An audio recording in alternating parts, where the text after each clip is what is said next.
mort, c'est une séparation de l'âme et de l'esprit et du corps qui est venue juste à la désobéissance de l'homme au début de la création. L'homme qui n'a pas voulu marcher avec Dieu, il a voulu marcher de sa propre volonté en désobéissant à ses instructions, à ses commandements donnés par Dieu. Dieu a dit, tu vas mourir parce que tu as désobéi à mes commandements. C'est ainsi que l'amour est parvenu comme une force hostile à l'être humain. Et quand nous marchons avec elle.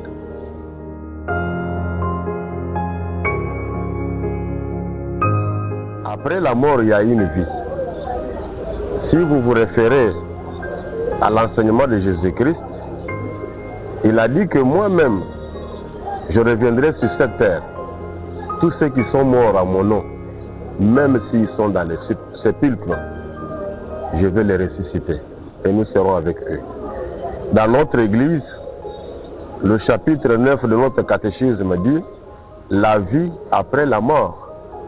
Cela veut dire l'âme et l'esprit vivent éternellement, mais le corps a une vie éphémère parce qu'il a été tiré de la terre.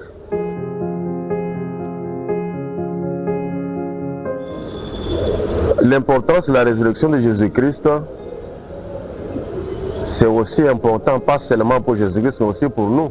Ça prouve l'éternité, que Jésus était fils de Dieu. Il était aussi né comme une personne, mais en lui, il avait une force d'éternité. Et cette vie d'éternité a prouvé que même dans la tombe, Jésus était capable de ressusciter.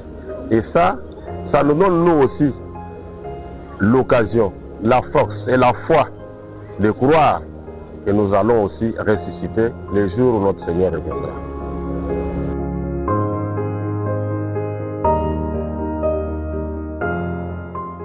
L'objectif principal est celle-ci. L'homme après la mort, la vie continue. Dieu veut à ce que tout le monde puisse avoir la vie, même ceux qui sont morts.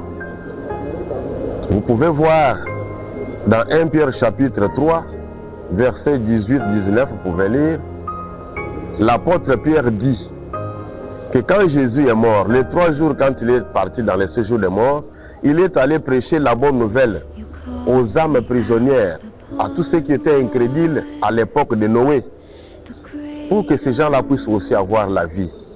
C'est ainsi que le service divin en faveur des défunts, c'est une grâce donnée aussi aux morts, parce que l'évangile est annoncé pas seulement aux vivants, l'évangile est annoncé aussi aux morts. C'est pourquoi le service divin en faveur des défunts a son intérêt, a son objectif d'être pour la vie de l'homme, que ce soit sur cette terre, que ce soit dans l'au-delà. Un service divin en faveur des défunts, il y a la parole annoncée par l'officiant. Cette parole annoncée par l'officiant dans la prédication n'est pas seulement pour les vivants, c'est aussi pour les morts.